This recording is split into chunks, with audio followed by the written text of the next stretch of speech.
Crimson and Blue Chips family, how we doing? How we doing? Obviously, Alabama takes home another one back-to-back shutout, 24-0 back at home against Mississippi State in kind of a weird one for a lot of reasons. So we didn't really plan on going live today, but there's kind of a lot to talk about. So wanted to let that game settle a little bit. Honestly, I wanted to catch the end of Oklahoma State, if you really must know. But here we are, ready to dig into the Crimson Tide's latest victory: the good, the bad, the ugly, the weird, the oddly consistent and inconsistent from the 24 to nothing result. We're going to give folks some time to jump in here today. Obviously, a lot going on, a little earlier than we typically go on because of the time of Alabama's game here. So we're just going to give folks some time to come in as we look at some of the takeaways, the immediate reaction coming out of Alabama, Mississippi State. Again, the 24-0 Crimson Tide victory here. So tweeting out the link now so folks can come hang out.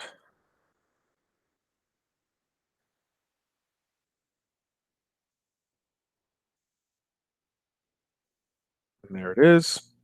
Just flying solo right now. We're gonna have some other guys joining us here in just a little bit. So as we sit tight, we'll have producer Kev jump in, maybe Bama fan Dave as well. So really excited about that one. All right, so let's get right into it. I think the storyline coming out of this one really begins with Tua Tagoaviloa.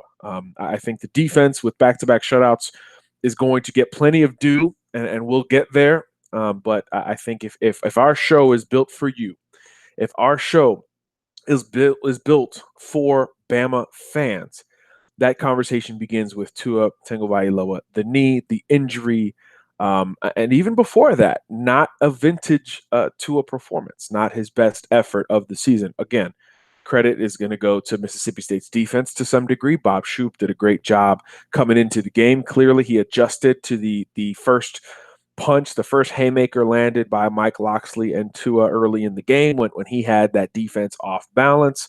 And he adjusted very well to that point. And the rest of the way, Bama looked about as inconsistent offensively as we've seen this year. And again, not just the coaches, the players.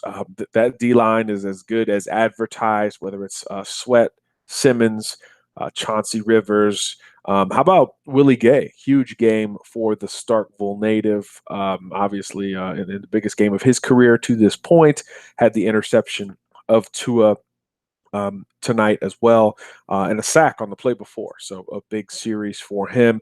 That front seven's good. Errol Thompson, Leo Lewis, the one-time Alabama commitment. They've got dudes across that front seven. I thought the secondary played better too for Mississippi State. I didn't think that they were up to par. Granted, Alabama's receivers a little banged up and still banged up, I should say. But I thought that the Mississippi State secondary held up a little bit better than I expected them to on a game like tonight. So the conversation surrounding Tua, man, where to begin? First of all, the numbers, I guess. Let's go conventionally here. 14 of 21, 164 yards, one TD, one interception. There was the botched handoff, fumble as well. So 2 turnovers for Tua. Looked like 3 at one point. But the last one was not ruled a fumble. It was an incomplete pass. And I thought the theme for the missteps for Tua were pretty clear, just as clear as the positives from Tua coming out of this game. First of all, early in the game, Tua and Mike Locksley in sync, keeping Mississippi State off balance, threatening the edge. I thought that was something that could be a vulnerability. When you talk about a team with a good D-line and a team that plays very well inside and out, if you push them to the edge, they can widen out, and then you can go misdirection. And that's what I thought Alabama did well via the run and the pass, and then eventually the play action pass. You saw easy leak outs for Irv Smith. The backs got involved, short passing game as well to kind of stymie and get those D linemen moving laterally instead of vertically. I thought there was a good plan going into it on the script there from Mike Locksley. The first, 15, 20 plays scripted as they were excellent. It was the right plan coming in for Alabama. And luckily, in a game like this, again, 24-0, getting out to a 14-0 lead all but ended it because of how good the defense is for Alabama. So credit is due there positively from the Tagovailoa front. Look, he was still efficient, 14 of 21, 2/3 of his passes were completed. He pushed the football down the field, or attempted to push the football down the field as in typical Tua fashion. It just didn't connect as much in this game. A little bit of inaccuracy. You don't know how much the knee has to do with that. But again, credit goes both ways there. Bob Shoop and that defensive staff at Mississippi State adjusted very well to what Alabama wanted to do offensively. And the result was the lowest output of the year, just 305 yards of offense for Alabama. You didn't have to be watching that game very long to realize that it was going to be a different type of game after that first haymaker or two that Alabama landed. So kudos to that group. I thought when Tua was not right, again, we don't know how much physically that knee mattered tonight. We don't know at all, frankly. But in terms of the decision making, I thought you saw some of the examples that really we anticipated preseason with an inexperienced quarterback who is such a big arm, push the football down the field guy, gunslinger mentality, right? These are some of the things that we caution folks about with Tua. And to his credit, to this point, he hadn't shown a lot of those things, but not taking with the defense, giving him forcing the football down the field, waiting a little bit too long at times to get rid of the football probably led to a couple of extra hits. There seems to be an inability to concede coming from Tua, meaning if it's 3rd and 19, like it was, I believe, on the play that was ruled a fumble and then it was overturned and ruled an incomplete pass. When it's 3rd and 19 and it's not there initially, like it wasn't, the pressure was immediately on Tua. So we're going to get to the offensive line and the shuffle and things not kind of working out against that front. But just from his perspective, when the pocket is collapsed that way, and your first move out of there isn't successful, you have to have that conceding point. You have to have that limit as a quarterback to know, okay, I'm going to take this L. And that means throwing the football away, taking a sack, and just living to fight another day. But that ball that he was attempting to throw, which again was ruled an incomplete pass, was literally with two defenders draped all over him. And these are not, scrub defenders. These are some of the best in the SEC and America. So some of those issues I thought kind of came to heat a little bit today. And it goes without saying with his decision making, it's not just a passing game. I think that's important to note as well. It's not just a passing game with Tua. That the fumble early in the game was on him, in my opinion. Sometimes when you get into RPOs, when you get into plays where the quarterback has more power post snap, Tua gets a little greedy at times, and it makes him great when he's right. But it makes it glaring when he's not. It's like Steph Curry shooting from 30 feet. When he makes it, everybody's like, oh my God, we've never seen this before. It's amazing. Like, just keep doing it. But when he airballs one, which doesn't happen a lot, but when he airballs one or misses one and it costs, it was an inefficient possession and the other team gets the ball back and scored immediately, it's like, what are you doing? So it's that risk reward that we expected preseason when talking about this quarterback race back in the day when it was a real race. And we saw some of those things tonight. I thought he pulled that ball very late for Damian Harris and kind of was just a little indecisive there and at the last minute try to pull it out and make a play in the passing game. So you rather a quarterback and a football player in general be aggressive and have to dial him back than to get him going in that direction. But with Tua, it seems like to this point, it is full on going on 10, 100% on every play in terms of trying to score, trying to push the football down the field, trying to make the big play. And a lot of them have been made, but at some point you have to know when it is time to take the L on just one play, not in the game, not even for a series at times. The play before the fumble incompletion question, he took a sack. It was pre-snap. Mississippi State showed what they were doing. He didn't account for it. He didn't slide protection, and the guy came untouched. It was Willie Gay, and he lost 7-8 yards or whatever it was. So just a little bit of inconsistency. The interception was again pre-snap. They looked like they were going to blitz, and they bailed out right there at the end He didn't see it, and to the common viewer, it looks like he throws an interception right to the defender. But it's something that he didn't recognize pre-snap into post-snap there. So I thought Mississippi State did a good job scheme-wise, schematically against Tua. Pre-snap, he took some L's, and post-snap, he was unwilling to take some L's, and it resulted in, a multiple turnover night. Not his best night, but again, the curve here is a steep one because of how good Tua has been for so long this year. Again, Bama's 10-0, number one in the country. Everything is fine on paper, but that's the question coming out of this game. What's Tua's health looking like? Why didn't it look as good against Mississippi State? You came back home. All of those things should have been in your favor to some degree, but you wonder how much the health had to do with it. I think producer Kev has made his way here, so I'll let him jump on with his initial thoughts. Kev, just kind of first reaction. I thought that the conversation is going to get to the Bama defense and the Mississippi State defense and the Bama O-line. All those things have to be hit, but obviously Tua is probably why people click this link. Yeah, I didn't think it was 13's best night.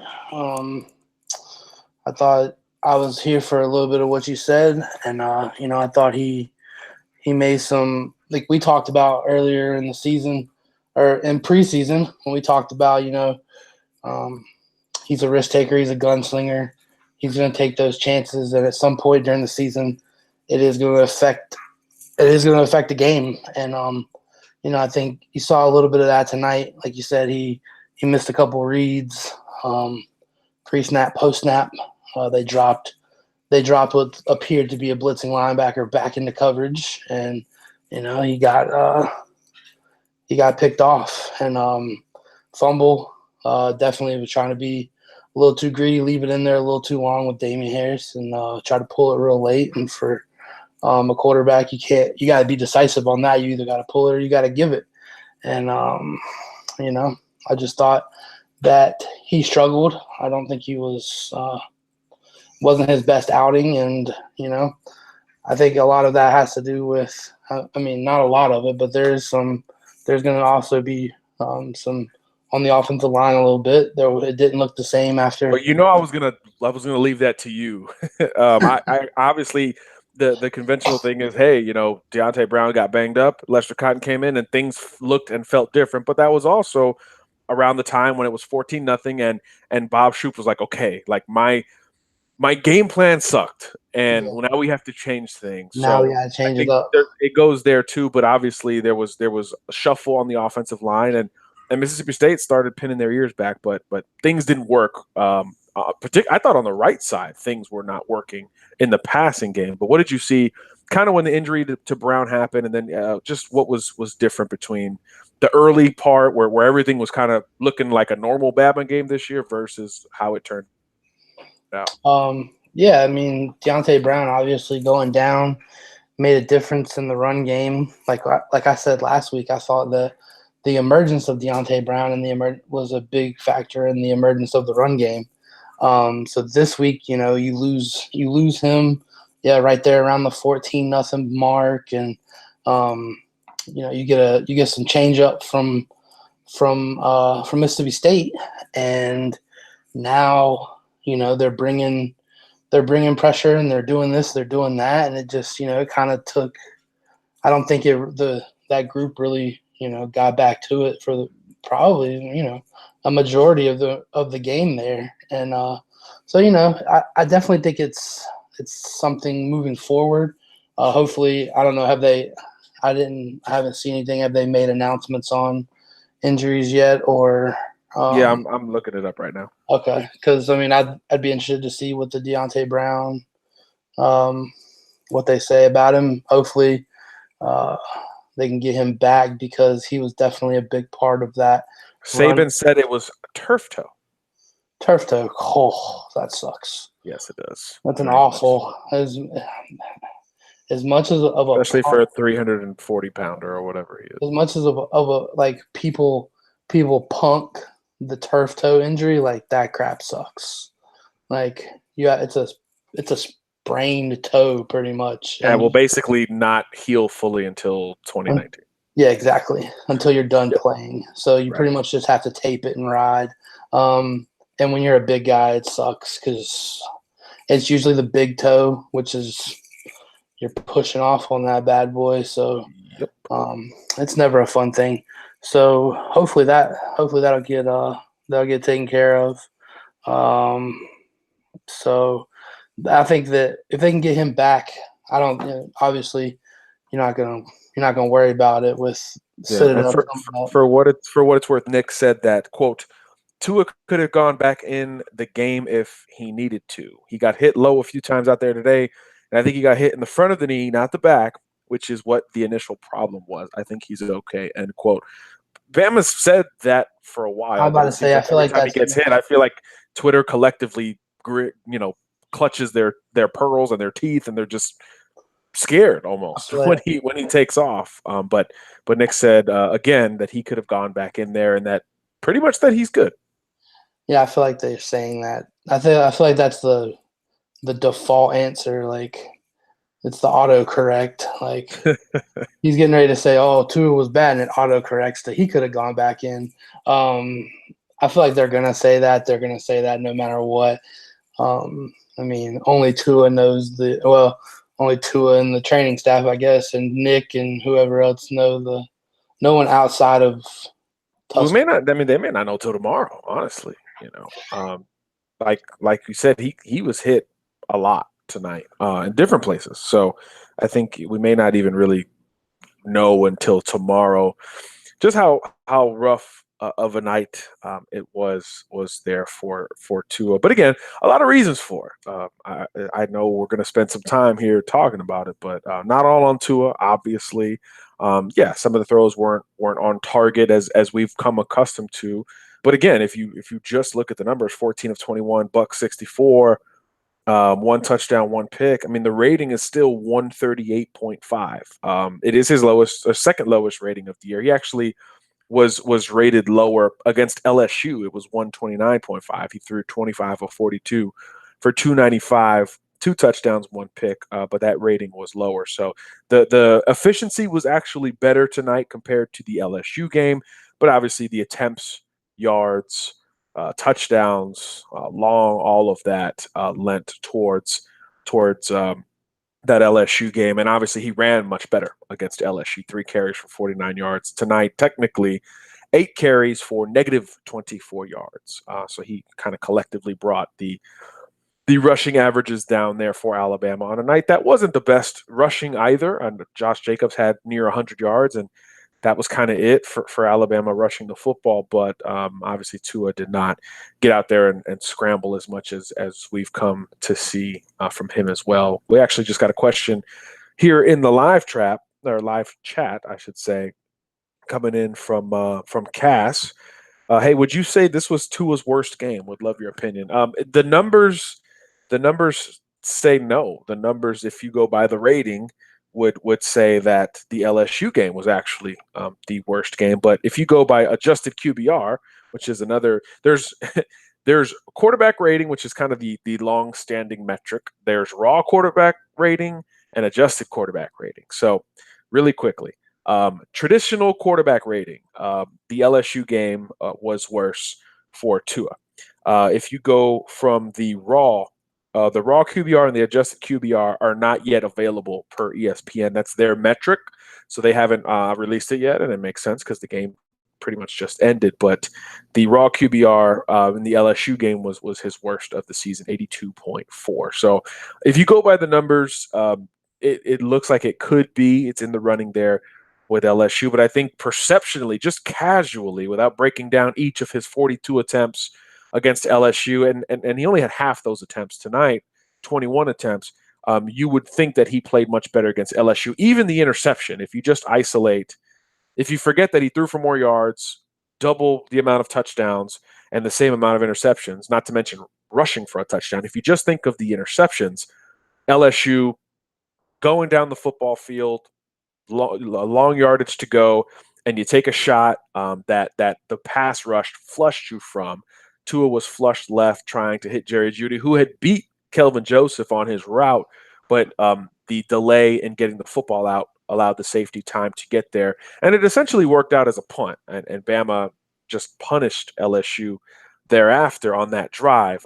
Today, it looked like Tua did not recognize the coverage disguise into zone coverage, and Willie Gay drops right in the passing lane on the easiest interception that he'll have as a collegiate football player. So even if you just look at the interceptions, tonight's felt worse than the LSU game. I remember being around a lot of Bama fans during that LSU game when he throws the pick, and everyone's like, "Oh, first pick of the year." Well, crap. We knew it would happen at some point, but also not a terrible interception, kind of a punt. So that the feeling there was much different as well. So I would say tonight was probably his worst showing. And again, the fumble I thought was on him a little bit more than Damian Harris. A little indecisive there at whether or not to give it or pull it, which is part of the gift and the curse of the RPO there, if you will. So I thought this was probably his worst game without, again, looking back into the tape and looking at all of the numbers. I thought this was probably his worst effort. But if your worst game is completing, 2 out of every 3 passes and not having more picks than touchdowns and winning the game, this is an indication of where Bama is this season. But it's with the injury and with the importance and what is at stake of these next few games. Obviously, it's something that is going to be talked about and scrutinized a little bit more. And he'll be the first one to tell you that that's okay and that it should be. So, yeah, I think this was Tua's worst game based off of the numbers and just kind of perception and playing on the hoof. Yeah, and some comments are coming in about the Mississippi State defense. Again, the Bob Shoop adjustment to Mike Loxley's initial punch was a very strong one. This was ideal here because Mississippi State not only has the defensive line, but they've got the athletes at the second level. I think they have the most underrated linebacking core in America, actually. Been watching them for a long time. Some of those guys I covered as recruits. Errol Thompson's from Alabama, so he was an in-state kid for me to cover. Obviously, Leo Lewis was committed to Alabama before, flipping to Ole Miss and then eventually to Mississippi State. It's a whole other ball game. But my point is that they've got guys, and Willie Gay is a younger, more athletic space guy who can rush the passer, could drop in coverage, and you got to see examples of that tonight. So I think their entire front seven is very, very good. It's not just that front group, which is still really good and probably the best Bama has seen to this point in terms of playing the run and the pass. But I thought they showed out eventually. The adjustments from the defense coordinator were excellent from Mississippi State. And it kind of worked out for that Bulldog defense. It was too little too late in a game where their offense could do nothing other than the one drive there at the end of the first half where basically they got screwed. I mean, this is a Bama show, but you guys know we're not Bama homers. It doesn't take a rocket scientist to see that Mississippi State got screwed on that final drive of the first half with that phantom block in the back. That was called on the wide receiver. But either way, a touchdown doesn't change this game one way or the other. The major talking point is Tua coming out of this game health-wise as well as performance-wise, and whether or not Mississippi State set the blueprint for what teams will try to do to Tua. A lot of pressure, a lot of trust in their back end. Now, you have to have the athletes to do it. And from the Bama side of it, there was shuffle on the offensive line. The receiving core is not 100% healthy, and we don't know if the quarterback is 100% healthy. So those factor in as well. But even to construct a game plan that leans on aggression and blitzing, you have to have the athletes in the back seven to A, aid you in the pressure, and B, cover you when the pressure doesn't get home. Because we've seen teams that have pressured Alabama not get home on Tua, and it's touchdown after touchdown. So you have to not a lot of rosters have that. The Citadel doesn't have that. I don't think Auburn has that in the back seven. Clemson, maybe if that is, maybe that's the team that can do it. They have the front four. Auburn does too, in my opinion. But Clemson definitely does. But I don't know if Clemson has it in the back seven. I think the Mississippi State back seven kind of showed me something tonight that I was not expecting to see. And again, the defensive coordinator is a part of that, and Alabama's a part of that as well. I didn't think it adjusted as well to the return punch, the counter punch that Mississippi State brought. It ran the football very well early in the game, got away from it a little bit, and didn't stick with it as much. Around the time Deontay Brown got hurt, so you wonder if the confidence from Mike Locksley isn't, as high with running the football in those scenarios. Najee Harris isn't 100%. You don't know how that could potentially impact the carry distribution and things like that. So I thought that was part of it as well. You did see Alabama try to use the short passing game as an element of running, whether it was tunnel screens, slip screens, quick hitters to the tight end. They went into the game maybe anticipating some aggression from Mississippi State, but they didn't execute some of those very well after that initial 14-0 surge that they kind of went in on. So it was there's a lot going on in this game, a lot more than I thought we would have to talk about tonight, frankly. So a lot to digest here, and I really want to look back at the video, honestly, because I'm rewinding some as I'm watching, but I don't want to get too far behind either. So it's kind of a balance there. But I thought Mississippi State obviously deserves a ton of credit. Look, Jeff Simmons is a first-round defensive lineman. Montez Sweat probably is as well. Chauncey Rivers was a guy Bama basically landed until at the very end saying, oh, yeah, we can't make the numbers work. Chauncey Rivers was going to Alabama. I don't know if I've said that on this show, but he was. And it just didn't work out. So there's no doubting the talent in that Mississippi State front seven. Again, Willie Gay had the game of his life. Errol Thompson's a very good player, Leo Lewis, etc. So those guys deserve a ton of credit. We could spend more time on that if you want. But I don't think it needs to be reiterated. Hey, they're part of the reason why Bama didn't look like Bama offensively. But I do want to give some love to the Bama defense. Kev, where do we start there? Because back-to-back shutouts, top 20 opponents in the SEC West. I don't care what that offense looks like. If the defense is doing that, how can they lose? It'll be real hard to that defense, like you said. I mean, the last two games has looked like the best defense in college football, and I think that up front, you got to start up front. I mean, that front four that plays the majority of the game, and then the rest of them that rotate. I mean, they've been getting after it the last two games like I haven't seen previous in this year, last year, maybe even ever with a Bama front four. Granted, there's been some great Bama defensive linemen, but this front four together collectively is something special. And I think that that's where you start. And then the play from the linebackers has gotten increasingly good. It's gotten, they've gotten a lot better in the last couple weeks. Like we've said on the show, that they have definitely improved. Yeah, linebackers put in super work today. Yeah, I mean, Major work. This was probably this game and the last game have been Mac Wilson and Dylan Moses' coming out party as far as, we've been hard on them both this year on this show. And can I stop you for just 1 second there?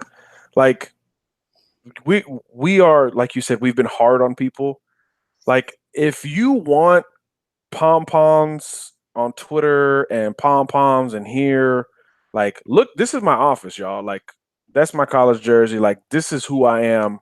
There's no crimson and white in here. Like, if you want that, go to Touchdown Alabama. Go to some subscription sites. Go elsewhere. And I don't blame you for it. If that is what you're looking for, if you want a Homer, rah-rah, Roll Tide saying person, go there. There's 100 of outlets out there that will do exactly that. Bow down to Nick. Never say a bad word about Tua. And again, nobody's crushing Tua, but yeah, we've been tough on people. If we're talking about a national championship type team, and that is the standard, that is the goal, that is the expectation of the fan base that we are competing with, or the fan base that we are connecting with on a daily basis, that is what's in mind every time there is an evaluation, every time a mistake is made. Nobody's crushing these kids because they're kids, but nobody's hating on anybody for any reason in particular. Look, Not so much on this podcast, but covering college football pays my bills. So for anybody to insinuate that somebody is going to hate for the sake of hating, in my opinion, hating means you're rooting for bad things to happen. You have unnecessary shade. No, but if you want to talk ball, and when you want to talk about players doing the right thing and the wrong thing, we can do that here. So again, if you want the pom poms, appreciate your attendance. I really do, but this is not the place for you. So happy to discuss it. Again, we're transparent. We are a transparent show. So yes, we're hard on some players, but we're trying to break things down. We're trying to communicate what we see in our opinion, because again, we don't know every play call, we don't know every design, we don't know every stunt.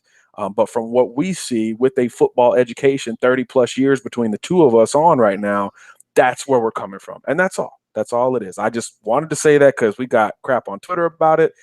People in the chat are wondering if we're hating on people. There's no place for that. There's no place for that here, man. We go to football to escape from the hate. So if anybody thinks we're spending our time, our valuable time on that, I hate to bust your bubble, but there's no hate going on here. But yeah, we call the shots like we see them. The linebackers weren't playing great early in the season, and now they are. So we're going to talk about it. So Kev, you can get back to that. Rant over.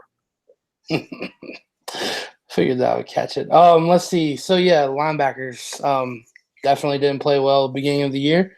We definitely were hard on them. I've been hard on Mac Wilson since before preseason because I said I didn't think he was ready to be the signal caller. Well, the last couple of weeks, he has looked like that typical signal caller that's in the middle. He still has a little ways to go, but he definitely is becoming that Mike linebacker that Alabama needs and has been accustomed to. So we, that's defensively there. Defensive backfield, I thought played another solid game, which is, we thought was going to be the weak spot of the Alabama defense all year in the beginning of the year, but they have definitely not been. And like I said in my pregame pick, that I thought that they were going to make Nick Fitzgerald beat them throwing the ball, and he's proven that he cannot do that. And he proved it again tonight that he couldn't do it. So yeah, my goodness, could you imagine if we were a Mississippi State podcast?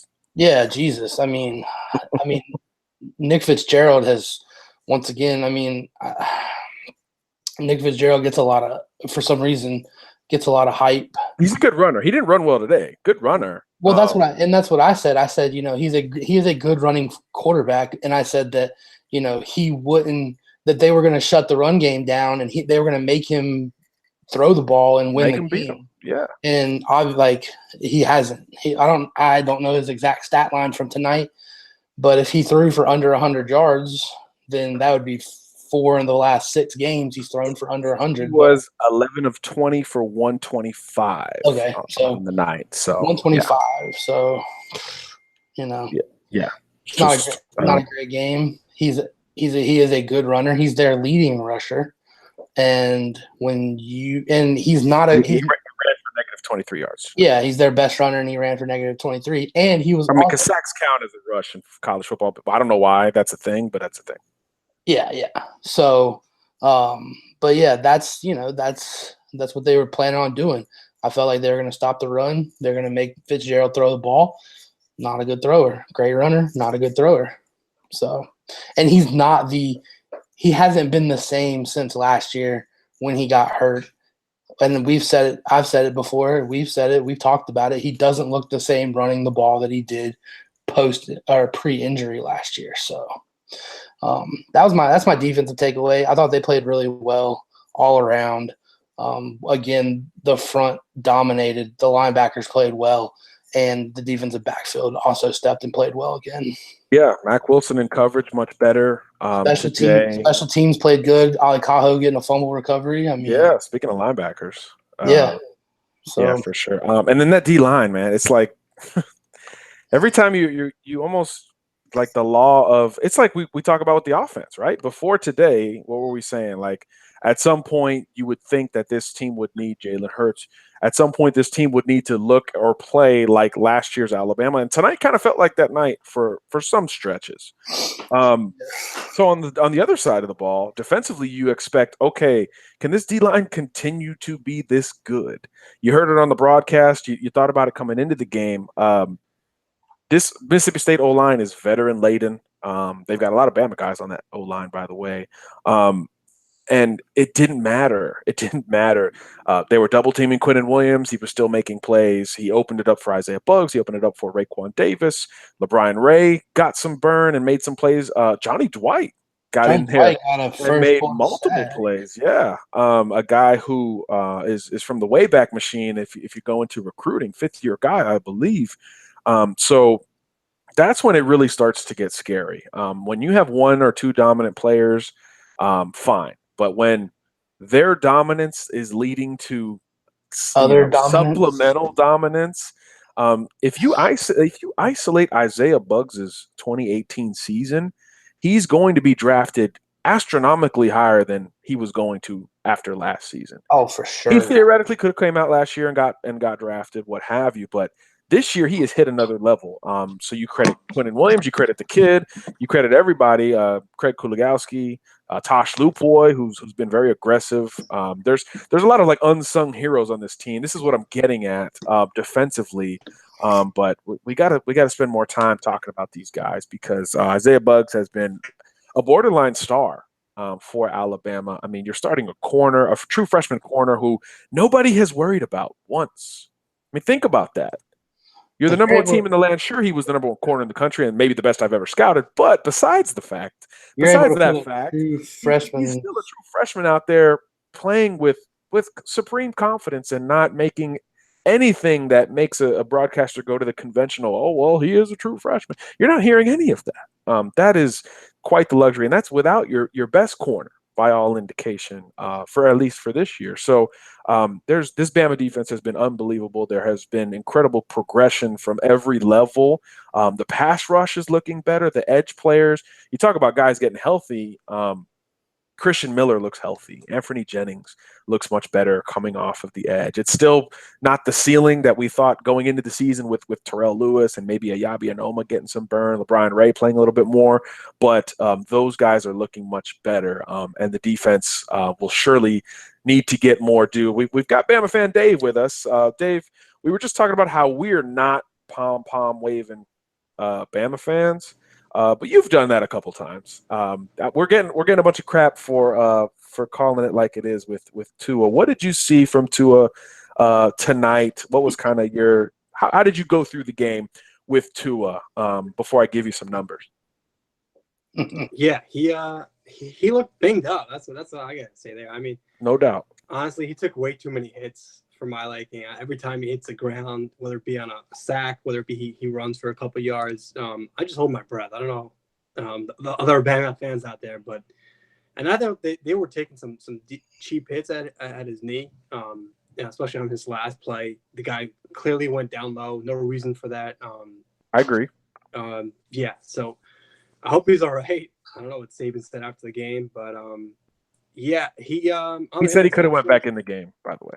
Okay, that's good. On the interception, again, default answer. The linebacker underneath. He made a good play on the ball with William Gay. But yeah, it wasn't his best game. Probably his worst game of the year from where I sit. So, yeah, we were asked that as well. Was it his worst game? Real quick, just interestingly enough, I there was a GIF that literally made me laugh today on Twitter. It was the Rick Ross smiling in the kitchen GIF. And it was like, oh, now Bama fans wish they had Jalen Hurts. It was, I don't know why it was so funny. So with that in mind, Jalen Hurts against Mississippi State last year in Starkville as a true sophomore, much like Tua is a true sophomore right now, just for perspective, 10 of 18, 242 yards, in the game-winning touchdown pass to Devontae Smith. Again, just interesting. Doesn't mean anything, but we've kind of built up to, hey, Bama's gonna need this guy at some point. Bama's gonna need Jalen Hurts to get in there and maybe save a game, maybe maintain a game. I don't know. You just felt like that was going to happen, and today was looking like that point. But obviously now Jalen Hurts is banged up, so it feels like deja vu with this conversation. But I think the timing here is actually a good thing because now the Citadel comes to Tuscaloosa, and then a bye week, and then Auburn, if my dates are right. So we asked this question before the Tennessee game with Tua banged up for the first time. Do you sit Tua? Do you sit Tua and Jalen? That's the new part of it. Purposefully, no matter what type of week these guys have against the Citadel. Dave, we're gonna kick it right back to you first, and then we'll get to Kev. No, I don't sit Tua. If he's able to play, I would let him play in the first half and get a big lead, 21, 28 points, and get him the heck out of there. Mac Jones doesn't do it for me. I'm not gonna lie. He's clearly not ready. I don't know if I'll ever be ready. He took some shots today, though. I'm saying that. Let's just say I would rather Jalen than. He should have pulled that and scored a touchdown. Yeah, Kevin texted me immediately on that fourth down play. He should have pulled it, bro. It was inside zone. Nobody respected Mac Jones as a runner. Both defensive ends collapsed like I don't know, like I've never seen before. Mac wasn't going to pull it. Boy, Mac, you think Enos was in the mic like, Mac, I swear to God, if you pull it right now. Oh, no, that was definitely – that was a don't pull this ball. Yeah. You give it no matter what. So, all right. So, Dave, you don't sit these guys if you have anything to say for it. Kev, the Citadel, I don't know much about them this year. I know they're probably still running the triple option. What is your just initial reaction to, do you sit one or both of these Bama quarterbacks? Mac Jones can beat the freaking Citadel. Come on now. I think you at least sit Tua. You don't want him playing the Citadel. That's just. Can Mac Jones beat the Citadel? Yes. I mean, do you deserve to win the national championship if Mac Jones can't beat the Citadel? Good point. No. Well, he's your number 3 quarterback, though. DJ says, start Josh Jacobs at quarterback. He was a quarterback in high school. Run the Wildcat. Fuck it. Whoops. How about Jacobs? Sorry about that. Game? Jacobs was a beast tonight. Yeah, Jacobs. Yes. He's getting himself drafted. He's getting himself drafted. Oh yeah, I think he might come out. Hashtag he gone. Yeah, he's gone. I think he's gone. Yeah. After the year he's had this year, he's turning. He's a running back too. You know, if there's one position you never should ever get mad at for leaving, it's running back. Georgia, by the way, just took the lead over Auburn. What do Bama fans feel about that? I'm going for Auburn. You what? I'm going for Auburn. I hate Georgia. And you hate Georgia more than Auburn, or are you just never scared of Auburn? I'm not scared of Auburn. Also, this game, if Georgia loses, that's pretty much it for their playoff hopes. So, come SEC championship game, they'll have less on the line. Got to think that plays into it, right? Less on the line, so less motivation. Interesting on that touchdown as Georgia goes up 12-10 pending extra point. 2 former Bama commits connecting. Jake Fromm to Tyler Simmons against Auburn. So, I don't know. Interesting note there. Georgia up 13-10, 2:47 left in the first half. Up in what looks like a freezing cold Athens. I'm glad I'm not there. There's no bye week either, by the way, John. Oh, so it's the Citadel, then straight to the Iron Bowl. Straight to the Iron Bowl. You know, man, I'm all jacked up. I'm all jacked up because Thanksgiving's so early on the calendar. I don't know. It's just jacked up my whole November football calendar. It's all out of whack because Thanksgiving's November 22nd this year. So yeah, I'm trying to plan state championship games and the Alabama Mississippi All-Star game and all that, and I'm all jacked up. But anyway, Josh Jacobs, very good at football. He's just a football player. I think that's what's so fun about him. To think that kid was a quarterback in Tulsa, Oklahoma in high school. I'm running quarterback power all day. Quarterback, I mean, he wasn't this big, but he wasn't small. Wow, to think of the weak competition that he faced in that state. No wonder the dude had 300 yards every game. No wonder. Be like a small school corner, coming downhill. Oh no, no chance. That dude, he's the most punishing short space runner Bama has, and he's I don't know. I don't have the roster in front of me, but I know he weighs less than Najee Harris. He might weigh less than Damian Harris as well. He's probably like 220 if I had to put him. Yeah, I mean he's not a small dude No, again, but he a man, just lower, thick lower body. his short area explosion into human beings is very impressive, and he does it every game. He does it as a blocker. Even with people hanging on him, he still trucks people. Yeah, he does it as a blocker. He can catch the football. He can return kicks. He can cover kicks. The NFL is going to love that guy. There's zero doubt in my mind. Don't know how high he'll get drafted. The NFL will fall in love with Josh Jacobs. So he's listed at enjoy him, Bama fans. He's listed at 5'10", 216. 5'10", 216. Yeah, Najee's bigger than that for sure. He didn't look right today, I thought. I was surprised he played, to be honest. Yeah, he only had a few carries. Yeah, a few carries. Still, I mean, he's the only back to average 5 yards a carry, but he had 3 carries. So, yeah. He's still the leading rusher. The team's leading rusher. Real quick numbers-wise, 20 for 97 for Josh Jacobs, 14 for 53 for Damian Harris. Each of those guys had a touchdown. Najee 3 for 16, Tua 8 for -24. But again, college football is, for some reason, still charting sacks as negative running plays because I don't know why. Yeah, because they're dumb. Yeah, basically. All right, so I guess I haven't gone in the should they sit Tua thing. Yeah. I guess I kind of gave it away.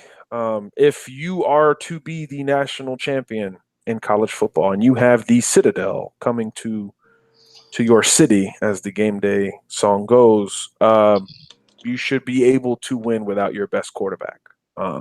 And your second best, probably. If your second best is as good as Jalen Hurts, you should probably still be able to win that game. And I thought today, when I was thinking about the show early on, first quarter of watching this game, I thought, this is such great timing because now we can go into the, hey, don't forget that Bama can run the football whenever it wants element of this offense. Because early on, Bama was running it with ease, 7, 8, 9 yards a pop, it seemed like. The offensive line was coming downhill. Whoever was at running back looked good. If at any point one of the quarterbacks would have pulled it, it would have looked good. And again, Mississippi State adjusted. But I thought that was one of the talking points I wanted to get to was that, hey, this is the game to remind people that Bama can still go back to classic Bama and run the football, although it didn't really materialize in this game. Dave, we asked Kev earlier, just offensively, what was different, other than the obvious that Mississippi State is very good defensively and they adjusted. What else looks Bama offense today? Yeah, honestly, I'm not sure because watching that first quarter, it was a thing of beauty. They were able to run, like you said, whenever they wanted at will. Running back, Tua had some decent runs. Do you want to say that Deontay Brown had a large part to it? It's kind of tough to put all the blame on a left guard. Obviously, Brown was doing great. He's obviously been a huge boost to the running game. He's got turf toe, by the way, Dave. That's his injury. Yeah. Which sucks for fact. I mean, obviously, Cotton isn't Brown, especially on the run game. But I'm not sure. Honestly, I thought Mississippi State would have done better than they did in the first quarter. So I'm not shocked that they came back and they made adjustments and played better overall.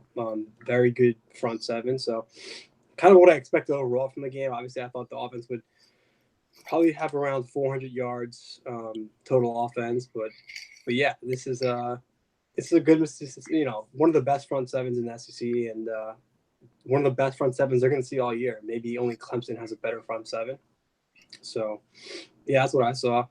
Not the same offense we're used to. For sure. Yeah. Is there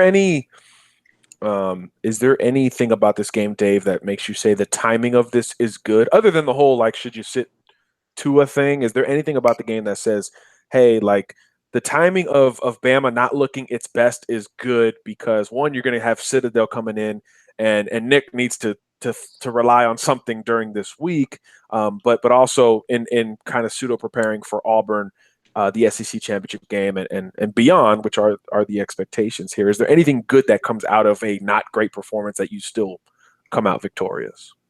You know how Saban's going to spin this. There's always things to work on.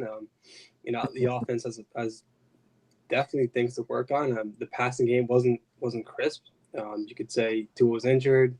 You could say Mississippi State defense, but the bottom line is it's not the Alabama offense we're used to seeing all season. So, yeah, the things to work on. Saban said in his radio show Thursday night that the team was perhaps still focused on the win over LSU. So could be a letdown, an emotional letdown, and practice wasn't as as smooth the past week as it normally is, and it's good to get back to the drawing board with some motivation. So yeah, you could always take out the positive to a performance like this. They won by 24. This is not, it wasn't a close game. They covered, by the way. They covered, by the way. Alabama covered in this game that we're like, oh man, what's going on? Like Bama covered still. Yeah, crazy. Which we all picked that, by the way. Not me. Not Dave. Not me. Yeah, no, Dave did. They made a 49-yard field goal. Yeah, how have we not talked about the field goal? I don't know when we first jumped on here, but we have not talked about Joseph Bulova's 49-yard field goal, which was the most excited. The win there. I mean, the most excited Bama fans got tonight were those 3 points from the right leg of Joseph Bulovas. Yeah. DJ says that he is also rooting for Auburn. What is happening?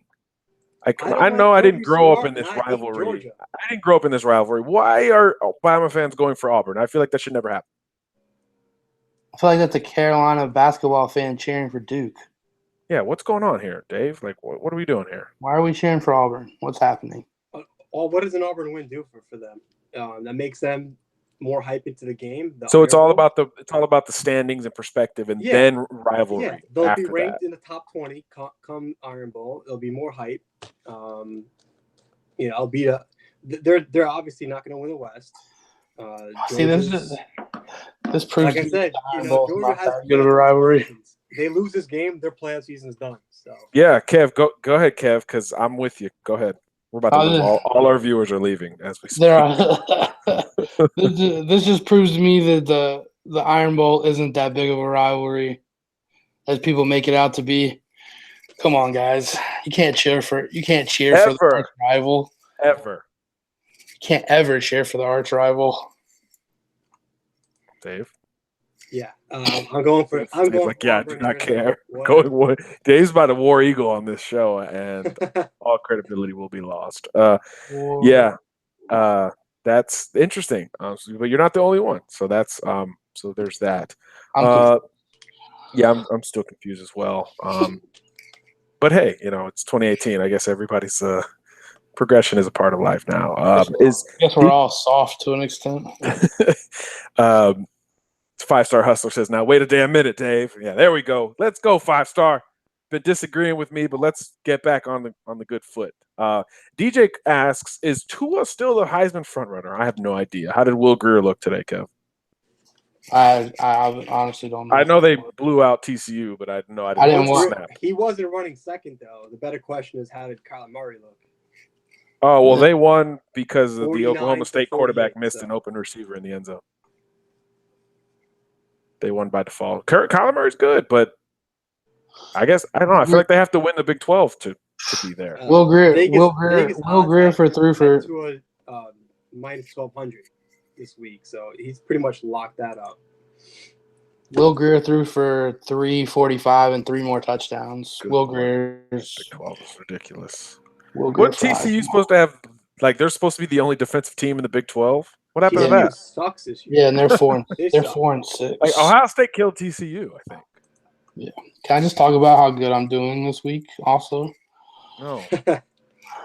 Suck it. Kev is leading our CABC staff picks. If you guys would like to check that out, and I'm like 5-1 this week so far. Games aren't over yet. We'll see. Georgia's not looking like they're going to cover at this point, but it's second quarter, so we'll see. I don't remember. The only one that I've missed so far is freaking Kentucky. And my boys from New Jersey. Oh, yes. Stupid Rutgers. Rutgers took – what were they, plus 40? Yes, they're plus 40. And they lost by 35. 35. Honestly, this morning, I had Michigan as well in that game, and this morning it was super windy out here. I'm like 15 minutes away from the stadium, Rutgers Stadium. Ugh. Yeah. I was like, this is not going to be good for a throwing day. Damn my pick. You Yeah. still almost got it though. Like that's Yeah, still. So I got that game was 7-7, by the way. Yeah, how about the 3.5 point spread in the Ohio State game got blown to crap. Yeah, I thought Sparty would do it, but Michigan State sucks. Yep. I was the only one that took Ohio State. Good job, guys. Just saying. Okay, I mean, look at Kev.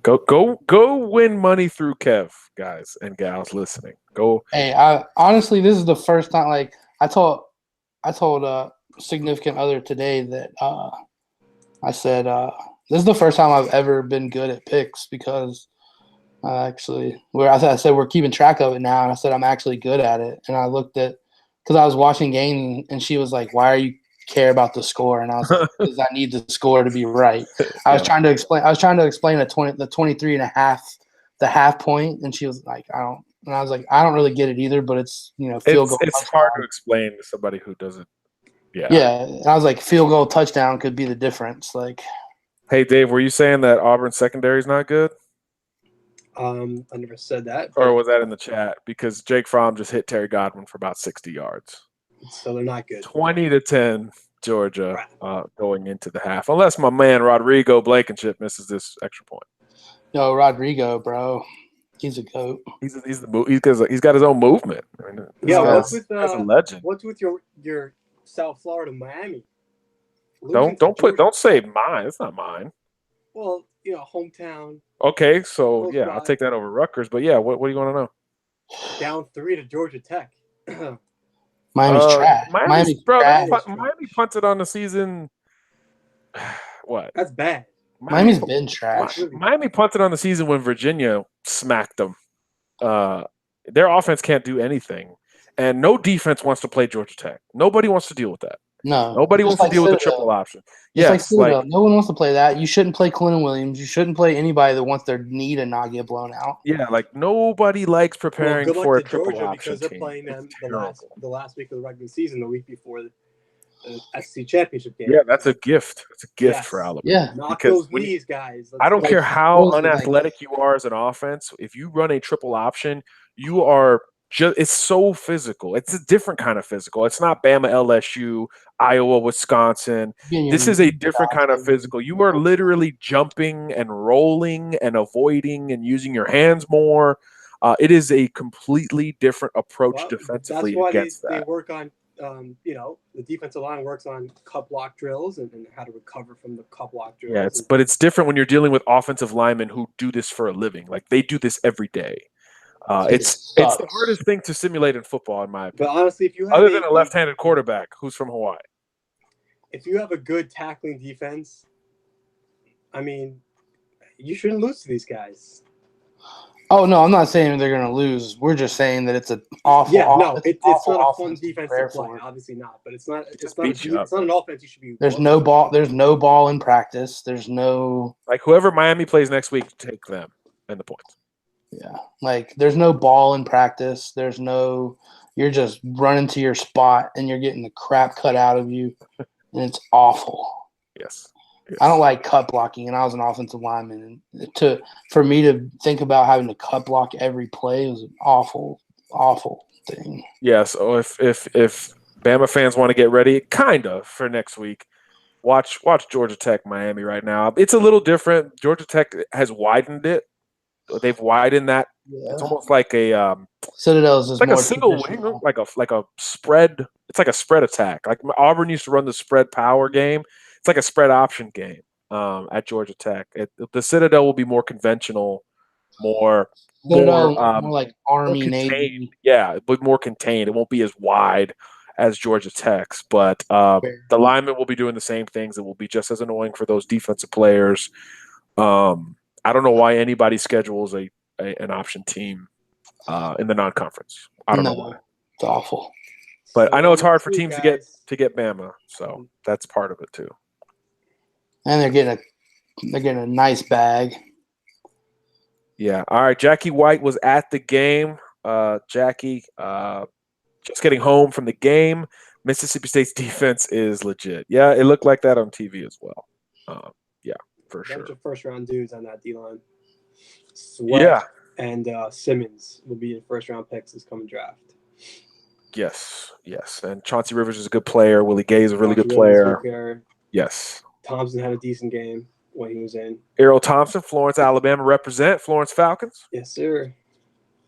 State of Alabama guy. 2010 Georgia over Auburn at the half officially, by the way, even though we kind of already told you that one. So what was that? Georgia minus 13? Georgia minus 14. Dave's oh my God. They're gonna win this game. They're gonna win this game by 13. Damn it. Yeah. Dave's the only one that took Auburn, so yeah. Well, so did DJ and all these other Bama fans that are fake Bama fans. Oh God. and losing viewers. Losing viewers as we speak. Boston College just scored according to 5-star. Let's go Boston College. I took Boston College. That spread was big too. 20. There's no way Clemson beat by 20. Yeah, I need to change over to that game. So all right. What else do we need to gather from this Alabama game? Defensively, I don't know. I feel like those guys need some more love. Safety play was good. Xavier McKinney has over time become the best safety on the roster, maybe. That's a stretch. Hold up. Because 14, has been Very solid, different, consistent. I understand. I'm just saying, in terms of flash plays, 15 has been doing a little bit of everything. Trevor Lawrence throws a pretty ball, by the way. Anybody ever say that before? Yes. Yeah. Okay. I'm just saying. Bama's. It's a good. You have a good defense when the first guy to get all of the actual buzz on the field on the defense, which was Deontay Thompson. That guy is like the guy who you talk about like 6th or 7th now, and it's not because he's played bad football at any stretch. That's how you know a defense is pretty good. Quentin Williams is getting in the conversation. Savion Smith had his homecoming game against LSU, kind of a breakout effort, if you will. He's got a couple of pick sixes this year. Buggs and Davis and the two inside backers, Mack Wilson, Dylan Moses, who have been really good these last couple of games. Man, what a luxury for Alabama. Shaheem Carter has been excellent this season, by the way.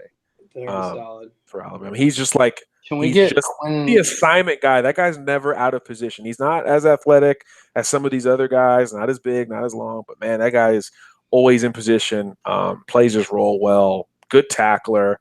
That guy's he's the glue guy of the year award. It's pretty much already locked up in my mind. Can you get Quentin Williams on a trip to New York at the end of the year? Nope. No. Because these Heisman voters are just watching highlights and quarterbacks. They're watching the game summaries. They're not watching trench play, man. It's unfortunately impossible. But he's gonna have a trip to the green room come NFL draft night. I'll tell you. Yeah, I think he'd rather have that one. Yeah. No, I'm just saying, like, if there's a defensive player in the last 5 years that deserved is he having the best defensive season under Saban that you guys have seen? I really liked C.J. Mosley as a senior. He's like my favorite Bama player that nobody talks about. That's a good question. Defensively, Jonathan Allen had a senior season a couple years ago. That was really good. Just dumb. A lot of linebackers. McLean was ridiculous. Rubin. That's a good question. That's a very good question. But the fact that he's in the conversation is amazing from where we were preseason talking about Alabama to now. We all picked him as a breakout candidate, but I don't think any of us expected this from Quinnen. He's wowing everyone. Like, he's wowing people who expect to be wowed. And that's when you get to a certain level that it's basically becomes dumb for you to stay in school. So nobody expected that, and he's having, in terms of a guy who wasn't having that the previous year to then having it, I think he is having the best year in that regard. Yeah. He's definitely had the best breakout year, going from no doubt not being either a starter to now being best defensive lineman in the country. Right. I mean, I think he wins the Remington or the interior? Yeah. The Remington is for only offense. That's for centers. It'll be the No, Lombardi. yeah. Sorry. Yeah, the Lombardi Award. Yeah, for best interior offensive defensive lineman. I think that's pretty much locked in. Maybe even the freaking the Bronco Nagurski. Yeah, Boston College up 7-3 on Clemson, by the way. Let's go BC. Yep. Let's go BC. First quarter. But Yeah, if Clemson, I just need them to down, lose by not more than there's 20. no way a one-loss Clemson team with the schedule that they've played is getting into the playoffs. I don't know, man. It depends. You would take a Big 12 team. The Big 12 No. winner would get over. No, I'm taking a Pac-12. I'm taking that Clemson front four, Trevor Lawrence, ATN, who's the best running back nobody talks about, and those guys, prime time. Absolutely. We know you're rooting for a Bama Clemson part 4. Yes, I am independently, but even I think if I was neutral about it, I still would take that. I mean, look, man, it's a business decision. If Oklahoma wins out, how are you going to leave them home over Clemson? But you're saying Clemson wins the ACC. No, a one-loss. If they lose to team. BC, they still play the one-loss ACC Clemson championship. Right. The ACC's trash. I don't. Yeah, but so is the Big 12's better? It's better than ACC. Okay, 2 teams versus 1 team, so the whole conference is better. No, I don't know. I think the Sooners have played they've had a harder schedule.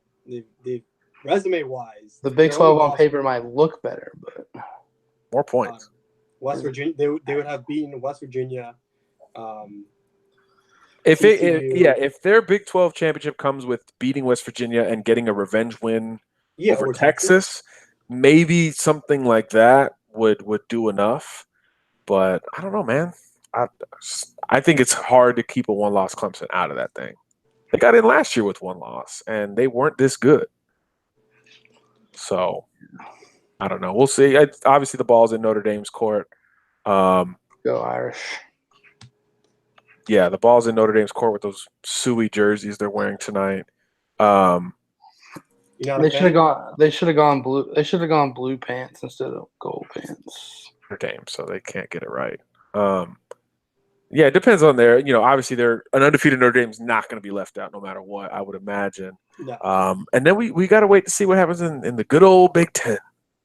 We got to wait to see what happens with Michigan, baby. Ohio State, Michigan. Michigan's the best chance for the Big Ten, I think. Yeah, they should. But Michigan gets in if they win out. Yeah, I think so as well. Their only loss was on the road the first week to Notre Dame. Okay, so yeah, they're in. So then you get Notre Dame, Michigan, Alabama. I can't. Clemson, it's got to be. Yeah, I mean, They're asking for our final 4 picks right now at 7:45 on November 10th. I got Bama 1, Clemson 2, Notre Dame 3, Michigan 4. It's that order because Notre Dame beat Michigan, so Michigan can't jump the Irish. Even though it was week 1. Even though it's week 1. Even though I would pick them on a neutral field right now. You can't place them ahead of them. But they picked the 4 best teams. Trevor Lawrence pulled it, and he ran out of bounds. Oh, man. So Bama's going to light him up. All right? He is not going to know what hit him. This ACC defenses are trash. Hey, Boston College can play defense, man.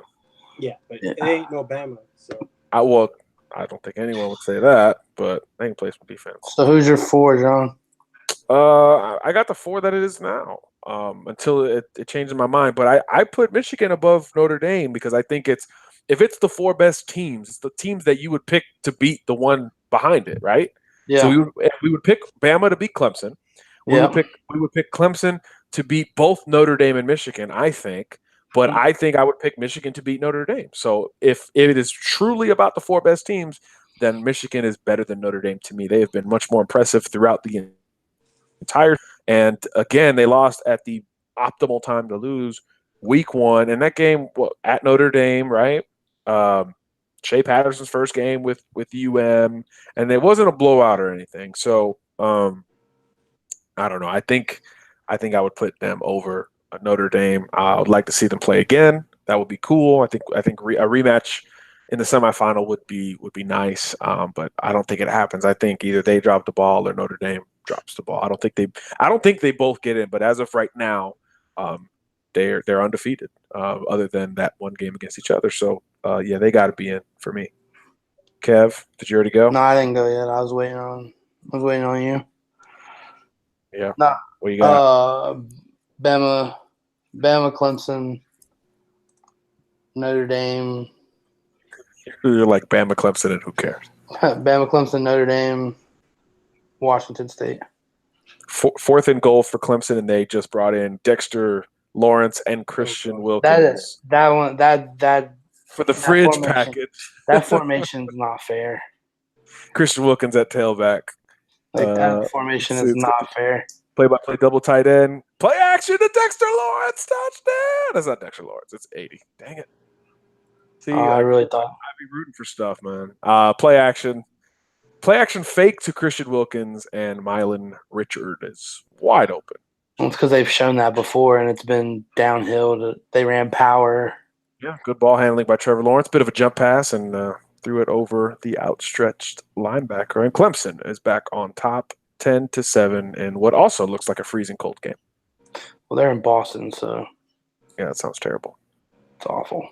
Yeah, so a lot of good games going on tonight. We would love to answer some more Bama questions. 5-Star Hustler is making me laugh, actually. He says, how about Fitzgerald not throwing the ball in the flea flicker? Yeah, that was kind of it for me after awful. That point. It was like, they're not going to score today. He's not good. They're not going to score today. The read was there. The running back executed it well. They got the man coverage they were looking for, and I don't know which safety it was, but the receiver was parallel with the safety. And you guys know the saying, if you're let even, it sling, bro. Yeah, if the receiver's even, he's leaving. If that hip relationship is even, the receiver has that advantage, especially vertically down the field, and he didn't let it ride. I was shocked. That was when you run a flea flicker, there's typically one, maybe two deep options. So to think that he wasn't looking there is surprising. But this is 2018, and that's their quarterback. So that's the guy that they're going to ride or die with, and he's a big reason why they lost, to Florida, LSU, Auburn, Bama. I think those are their 4 losses. So he's just not good. Yeah, it's just tough. It's tough. He's in. I feel for the coach, man, Joe Moorhead, because he's the all-time leading quarterback rusher in conference history. Correct? Yes. So he ran for more yards than everyone. Tebow and Cam, Manziel, everyone. Nick Marshall, Jalen Hurts, and he's a senior. How do you bench him? How do you bench that guy? You still don't really know what you have behind it. He's flashed a couple times, but you still don't know. I wonder what those practices are like, because he comes from a pro style approach. So that's just a tough gig. Is Fitzgerald the senior? Yeah. Yeah, I think so. Yeah. Okay. Yeah, that other guy. He's a 5th-year senior. Yeah, he's been around. He's a 5th-year senior. Yeah, you just gotta let that thing fly, man. You gotta let that ride. Like, you're playing Alabama. The game. And Moorhead's a pro guy. Like, it's gotta be tough for Moorhead, because I know he wants to throw the ball more, but yeah, he just ain't got it. Just Nick Fitzgerald ain't it, Chief. Let me see if I'm gonna look up, see if they have a 2019 quarterback commit, because I know the kid they signed last year is actually Jared Maiden's little brother. He played well today, by the way. Good for him. He's a guy that Jared Maiden, who, I don't want to say he's underperformed relative to his recruiting rankings, but he has maybe taken a little bit longer to see legitimate playing time. But he changed his position and comes in today, and I think he got a sack. He got in a couple PBUs, a couple third down enders, and that's really cool. You see a guy kind of waiting it out and it working out. In today's nature and culture of kid, that's not the case oftentimes. Kids are ready to leave at the first sign of adversity, and you would think has had to deal with a couple. So that's pretty cool to see his perseverance paying off, much like it has for Christian Miller, Johnny Dwight, 5th-year guy, making plays today. Pretty cool to see that process working out for guys who maybe, hadn't had the easiest road since picking Alabama. Mississippi State has. Oh, I actually met this kid, Kev. Oh yeah, it's the kid from the opening. Garrett Yeah. Schrader. Yeah, I like that kid. 6'4.5", dual threat He's good. quarterback.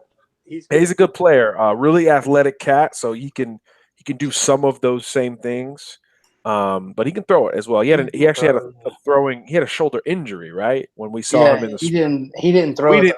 We didn't see him rip it. But the kid can throw. 4-star guy, top 300 player on the 24/7 Sports composite. So maybe that's the guy. Maybe that's the guy that helps him open it up. And again, Jalen Maiden, Jared's little brother, is a lefty for Mississippi State. I think he's a freshman. So they've got I think he was Tua this week, right?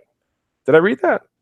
I think Jalen Maiden played Tua this week because he's a lefty. So they wanted to kind of give the secondary, what have you, that kind of look. Because it is weird when you have a lefty quarterback in there. It's kind of annoying. But so that was kind of the Mississippi State young quarterback situation right there. So, you wonder if Joe Moorhead can figure it out. But Maiden's little brother is more of a pro-style pocket guy. So there's that. So it's interesting situation, 100%. Jeff Butler in the conversation. He says, hey, what's up? How's everybody doing? He said he's been an Alabama fan for 39 years. Congratulations on that, Jeff. That is it's a lot of championships that you've been able to also a lot of suck at one point. To experience. Oh boy. Kev, it's getting late for Kev. I think his signal's gonna suddenly drop here. DJ says Fitzgerald will move to tight end in the NFL. Maybe. He's not playing quarterback, so Jalen Hurts better quarterback than him, Dave? It's close. That's not close. That's not close. Well, first off, Fitzgerald's a better runner than him. Right off the bat. What? And passing is close.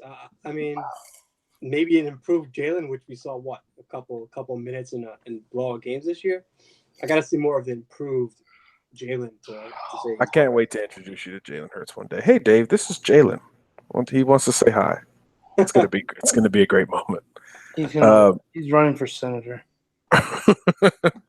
Yeah, check out Kevin's bold prediction on Jalen Hurts' future in politics, which is everyone's favorite subject. I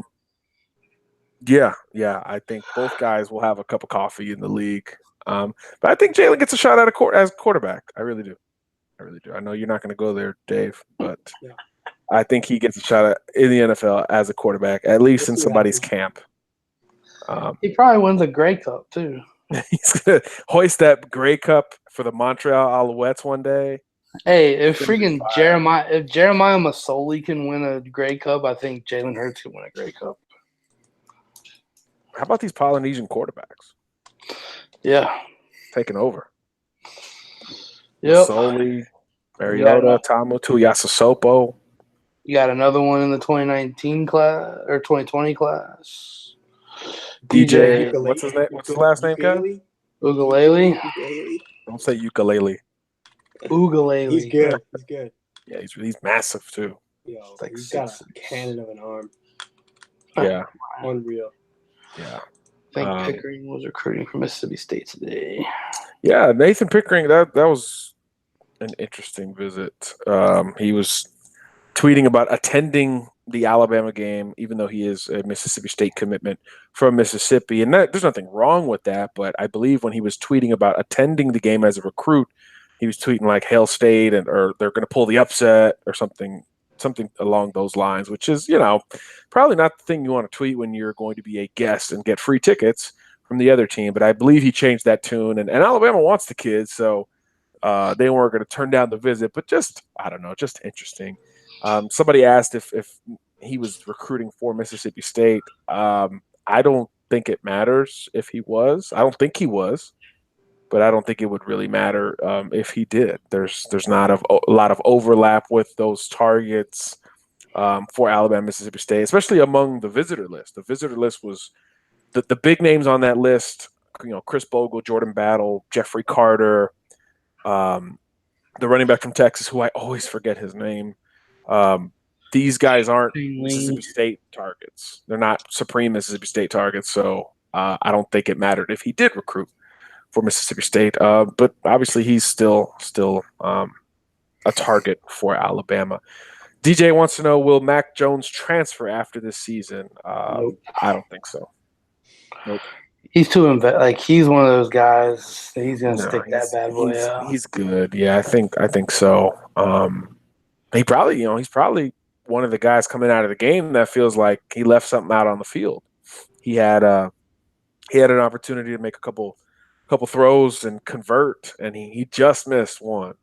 Felt for him there on I think it was an RPO actually, but he took some shots in there as well. Look, they're not going to ask him to do much.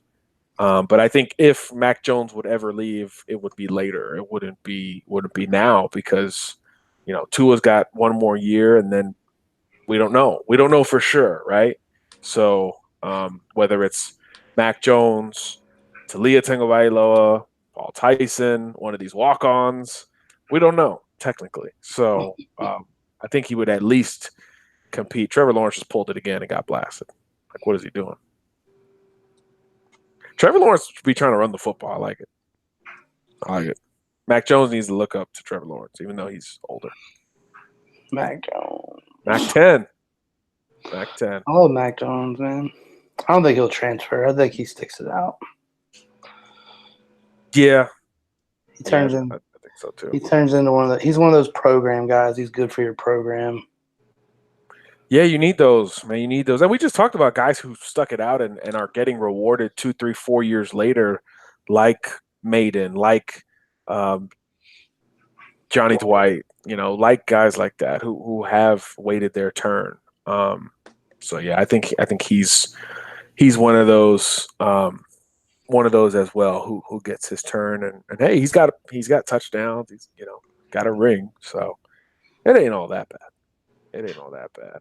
A couple more numbers from Alabama's win over Mississippi State. Again, 24-0, back-to-back shutouts over top 20 teams in the SEC West. That is incredible on its own. We gave you the Tua stat line: 14-21, buck 64, 1 TD, 1 pick. Josh Jacobs, 20 carries, 97 yards, and touchdowns. Damian Harris, 14 carries, 53 yards, and a touchdown. Najee, 3 for 18. Irv Smith, 5 for 70. If Quinnen Williams was the biggest surprise in terms of what we thought he was going to be to what he is, Irv's got to be number 2 for me. I don't know for you guys. This offense has become a tight end destination in the last year, and I don't think that existed previously. Irv Smith is making a lot of money with each game, and I thought the best offensive play of the day for Alabama was that early 7 cut that Tua threw to him, which I thought he got in initially, but he was down at the 1. I thought that was Tua's best play. I thought that was the offense's most explosive play, and the play that made me laugh the most because it was like, oh, here we go again. Like, Bama's going to just do whatever they want offensively. Didn't turn out that way, but that play made it feel the most consistent with the first 9 games of the year. And he ends up with 5 catches for 70 yards. Judy, 6 for 45, and a couple more broken ankles attributed to his hips and footwork. Jalen Waddle, 3 for 26. It seemed like he was about to break one, but he just couldn't. Jacobs, 2 for 12. Smitty, 1 for 10 a year after catching the game winner against Mississippi State. Defensively, Quinnen Williams, shocker, 6 tackles, 4 solo, a sack, 2 more tackles for loss. Dylan Moses, 6 tackles, a sack, tackle for loss. Isaiah Buggs, 2 TFLs in this game, and a sack, half a sack attributed to LeBron Ray and Christian Miller. I believe no interceptions for Alabama in this game, but obviously didn't really matter. Mac almost got one. Mac almost went back-to-back on us and flooded our social media, but he couldn't come up with that last interception. But he got the PBU, and he played a great game. Dave, Mac Wilson, player grade this season. This season, B-. but it's an improving grade. Preseason player grade expectation. A minus. Okay, that's fair. Yeah, he's improving though, so definitely a chance to move up as the season progresses. Yeah, I honestly had really high expectations for him this year, so maybe that high expectation has hurt that grade a little bit. But yeah. Joseph Bulovas, 1 for 1, 49 yards, and did not miss an extra point. So that's did he kick another kickoff out of bounds though? Player of the week. Look, man, we're just going over one the thing facts. at a time. One thing at a time. And the score bug that I have up doesn't have kickoff stats, so we're just gonna pretend like it never happened. Sure thing. Yeah. So Mississippi State registered 1 kickoff return from Dedrick Thomas, the man who fumbled the punt from earlier in the game, and got called for the no block in the back. Oh my God, that was such a bad call. Kylan Hill was celebrating. He was like, "This is my moment against Bama. We made it." No, tough call. Terrible block in the back call.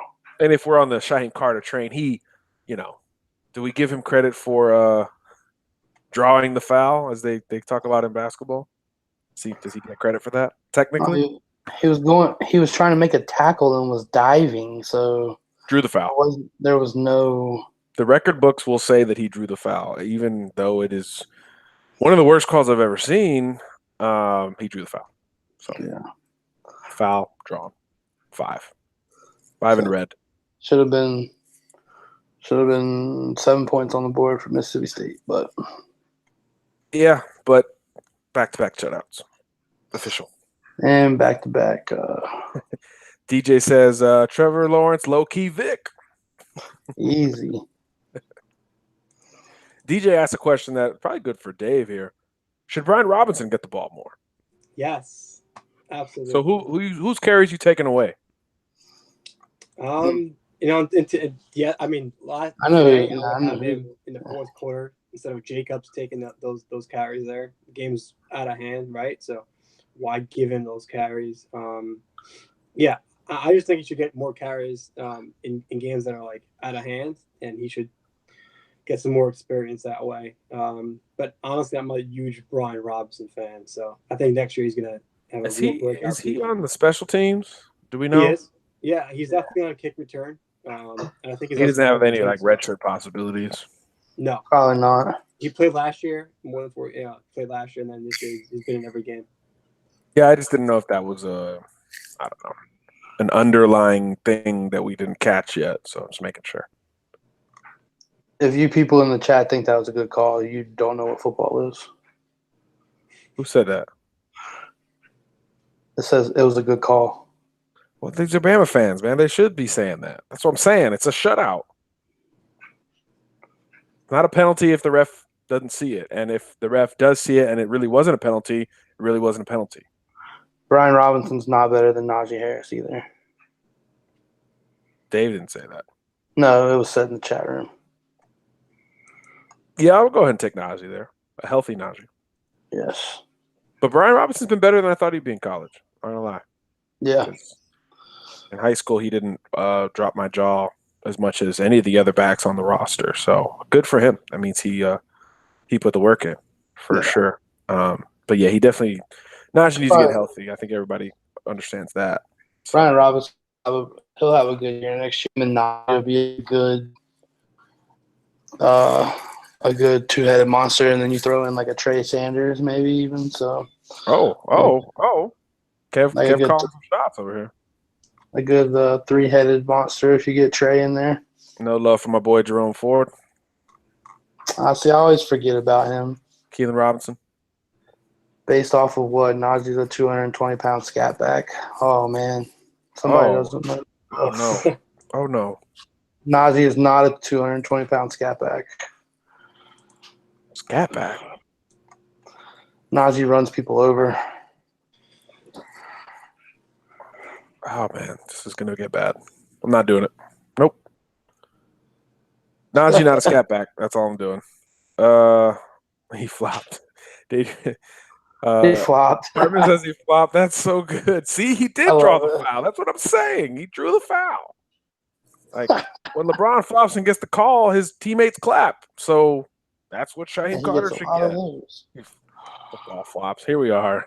Here we are in 2018. 2018, talking about a football flop. Let's Jesus go. Christ. Let's go, man. What By is all the world- means. These are winners. Winners make winning plays. What does the world come to? Shane Battier made a career off of flopping and hitting that corner three with the ugly jumper. Like, you can do that and be considered a Shane winner. Battier, that dude. He was a good defender, actually. He really was. Yeah. But still, a lot of that was drawing the A foul. lot of that was drawing the foul. Yeah. He went to Duke, so, yeah. Part of And what if you they guys do. have any interest in basketball, we have basketball articles on our website. Yeah, why don't y'all talk about the website a little bit? Why don't y'all tell the people what you've been working on, what they expect at Crimson and the BlueChips.com. Yeah, I mean, we've been me, Dave, and we've got some other people in there writing stories with us, and we try to give you some good quality content that you might not get other places. We're not trying to do your typical articles. We like to think outside the box a little bit, and if you guys have suggestions for articles, we would like your input on that. You could DM myself, you could DM Bama Fan Dave, you could DM the pod's Twitter account. You can email us at cabcpod at gmail.com. We always take suggestions as far as articles. And, we're hopefully here in the next week or so, we're going to be getting some more, some more supplemental video content out there. And with some evals of guys that are committed, and then 2020 targets. Me and Dave are going to be getting on that, and we hope to have that stuff for you sometime in the next week or so. And then, we're just trying to make it fun. Like we like to have fun. We like to write stuff that's fun to read, fun to write, and not trying to take things too seriously, but we just like to have fun at CABC. So you guys check us out, and Dave went with the class prediction already. Yes, and sir. when Dropped it was that on Friday. Super Bowl flip pick that I am kind of agreeing with, but I haven't done so officially. I'm still waiting for that crystal ball pick to go on 247.com. Why don't you tell them about it, kind of about that article, because that's been I think one of the most successful articles so far. Yeah, honestly, that was probably my boldest pick in the article. Was the Jeffrey Carter flip. There you go. Yeah, honestly, this class needs a true cornerback. They don't have any true cornerback committed, and they are pushing Jeffrey Carter. He's on campus, I believe, this weekend for an unofficial visit. Plans on taking his official visit the week of the Iron Bowl. So 2 visits in 3 weeks for a committed player.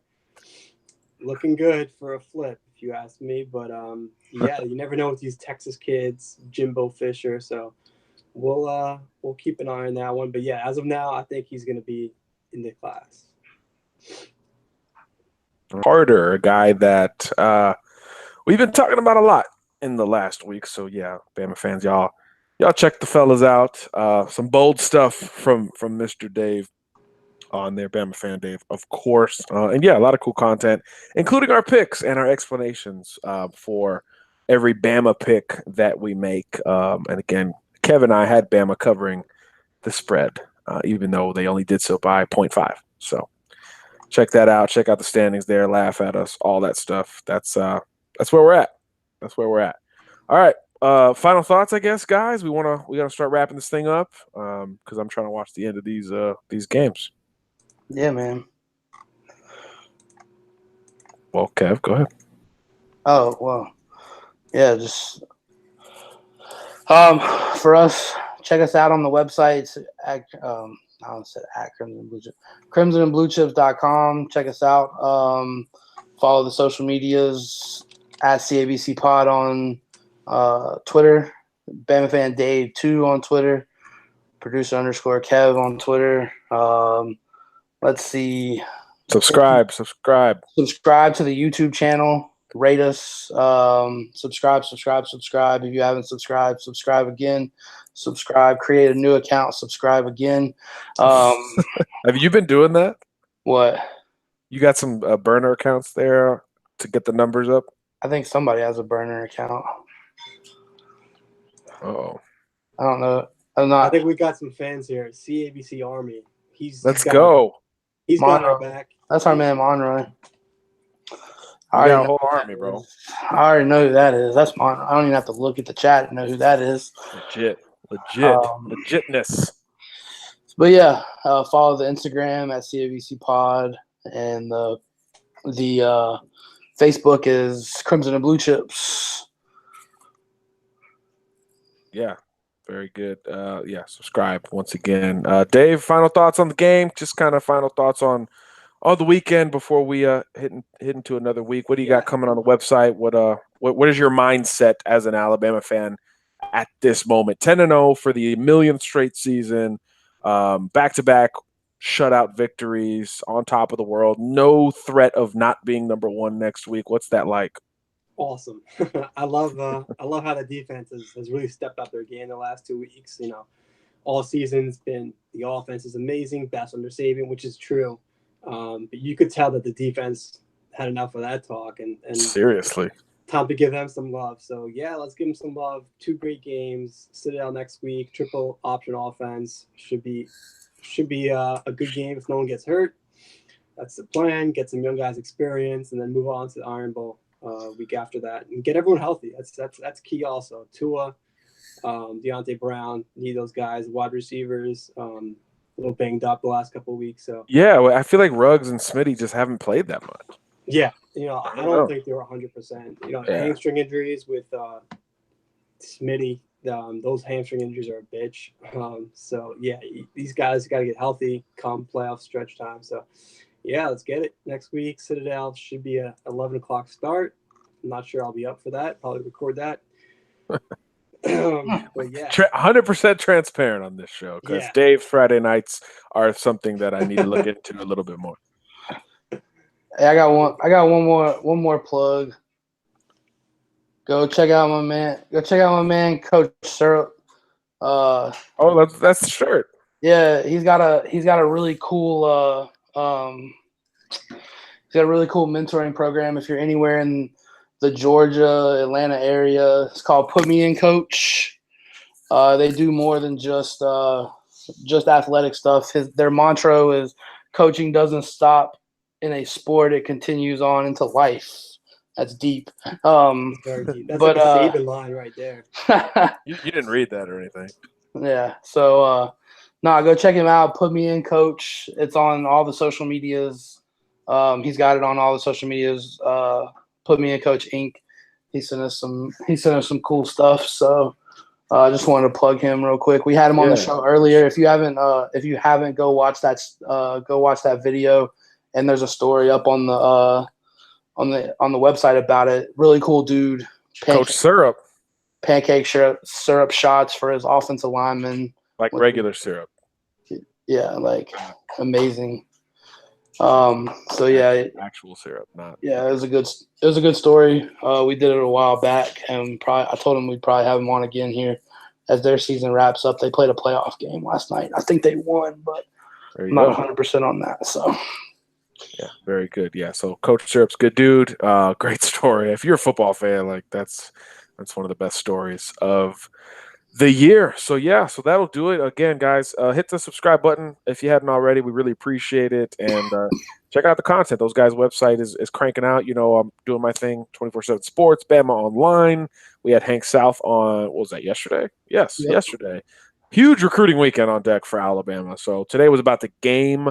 But the next time we come on, we're going to talk a lot of recruiting official visitors, Bama trying to flip folks.